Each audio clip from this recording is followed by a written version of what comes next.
बुलाने के लिए भेज दिया ना? भेज दिया। ठीक से लेके आएगा ना वो? हाँ, ले आएगा।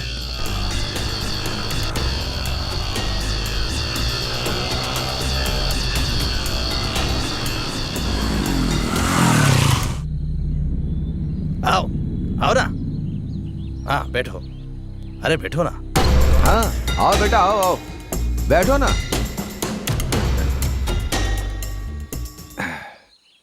जो कुछ भी हुआ है वो सुनकर बहुत दुख हुआ। वो भी कब तक इस स्थिति का सामना करते, ये तो विधि का विधान है। तुम्हारे पिता ने बहुत मुश्किलें झेली हैं और उन्होंने तुम लोगों को बहुत पढ़ाया, अपनी हैसियत से ज्यादा पढ़ाया, और बहुत कर्ज हो गया। तुम्हारी पढ़ाई के लिए 10 लाख रुपए, तुम्हारी बहन की शादी के लिए 5 लाख रुपए, इसके लिए उन्होंने अपने कागज रखे। और जानते हो क्यों? ऐसा करके उन्होंने मुझसे छोटे मोटे 10 लाख रुपए और लिए, फिर 1.25 लाख, और देखते ही देखते 8 साल गुजर गए और हर साल ब्याज पे ब्याज चढ़ता गया। मूल तो दे नहीं पाए और ब्याज पे ब्याज चढ़ते हुए 8 साल गुजर गए। इसलिए देखो ना, आज ब्याज लगाकर 25 लाख और 45,000 रुपए बकाया है। अब ये बात मैं किससे कहूं? तुम तो अपने पिता के गम में हो।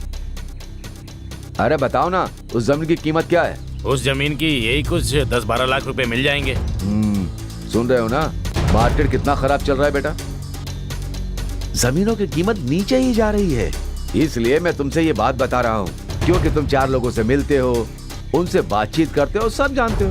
वो सब ठीक है, अब मुद्दे की बात कीजिए। इसे कहते हैं पढ़ा लिखा इंसान। झट से समझ गए, अब झट से साइन कर दो। तुम इसे पढ़कर साइन करना बेटा।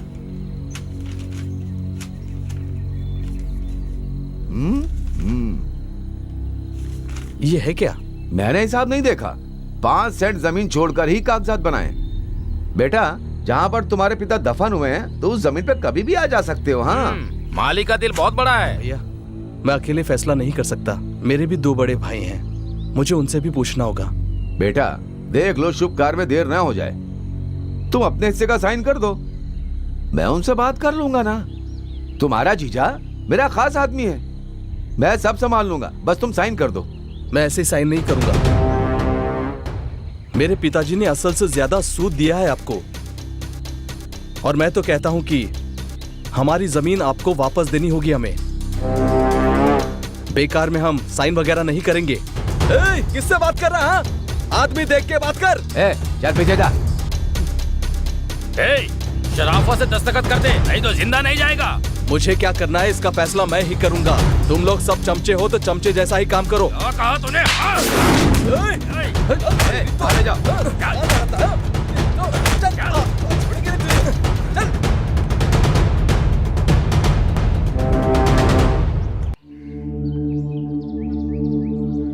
सुनिए, खाना खा लीजिए। नहीं, मुझे नहीं खाना। बस थोड़ा सा खा लीजिए। खाना नहीं खाना है। खा लो ना भैया। खा ले यार, आखिर कब तक नहीं खाएगा?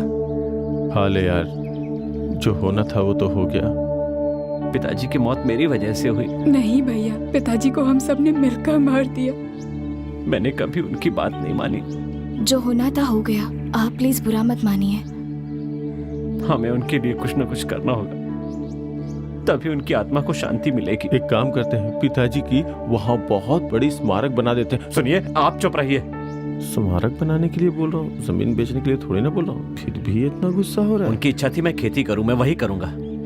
बिल्कुल सही कहा आपने, मैं भी यही सोच रहा था। क्या सोच रहे थे आप? इसे तसल्ली देने की जगह तुम ये क्या बकवास कर रही हो? छी, कुछ भी बोलती रहती है। अपने पिताजी का खेत मैं संभाल रहा हूँ, मेरे बाद इसे तुम्हें संभालना होगा, इसीलिए तुम्हें कृषि पढ़ाई। मैंने खेती करने के लिए कब मना किया है? लेकिन जिस तरह आप चाहते हैं मैं वैसे नहीं कर सकता। मुझे करने तो दीजिए, मैं अपने तरीके से खेती करूंगा। जिस तरह से पिताजी चाहते थे, मैं वैसे ही बिना कीटनाशक की खेती करूंगा।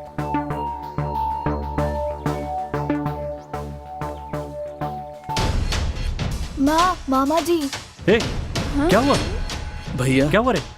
क्या बात है? उन लोगों ने मुझे मारा। किसने मारा? ठाकुर के आदमियों ने मारा। चल मेरे साथ।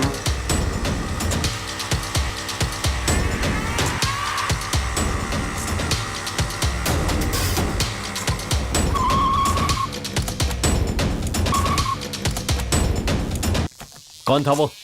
वो रहे, वो दोनों। आओ, छोड़ेंगे नहीं तुम लोगों को। ए, कौन था? इन्हीं ने मारा मुझे। ए, तू मुझे जानता नहीं है। मेरे इतने आदमी है कि तेरी चटनी बना देंगे। जा मारो उसे। देख क्या रहे हो? मारो इसे।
मेरे भाई पर हाथ उठाया? ये सब उस मालिक का काम है ना? उसके सामने मैं तेरी पिटाई करूंगा। आजा। ए, तेरी इतनी हिम्मत? ने इसे बचाने की कोशिश की ना, तो मैं इसकी और पिटाई करूंगा। ए, ऊंची आवाज में बोलता है, ये देख। हाँ? ए, क्या कर रहा है? क्या कर रहा है? हाँ?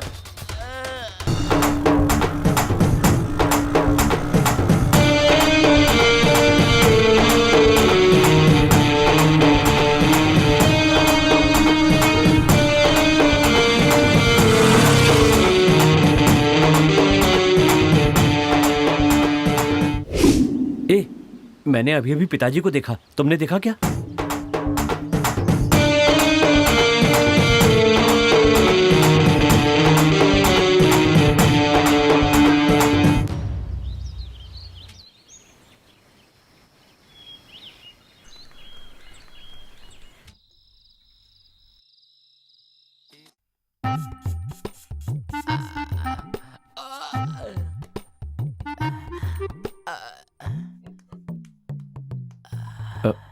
भैया नमस्ते भैया।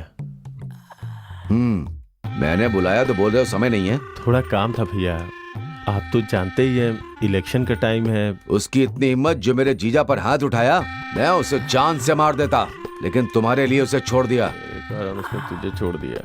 अच्छा, जो काम कहा था वो हुआ क्या? अब उस बारे में क्या बोलूं, आपको तो पता ही है। अब बात पहले जैसी नहीं रही, समझ गए? आपके जीजा जी की क्या हालत कर दी उसने, तो मेरा क्या करेगा आप तो सोच सकते हैं ना। इसलिए मेरी बात मानिए, उस जमीन का ख्याल अपने दिमाग से निकाल दीजिए। और मुखिया की पोस्ट? अरे रे, मुखिया नहीं बनना मुझे, जो भगवान करेंगे वही ठीक है। आप अपना ख्याल रखिएगा। चलता हूँ भैया, चलता हूँ। हाँ, जा जा, मुझे पता कैसे निपटना है, मुझे पढ़ाया समझाने वाला। सबसे पहले पिताजी का सपना पूरा करना है और उसके बाद मालिक का कर्जा चुकाना है। इसके लिए हमें खेती करनी ही पड़ेगी।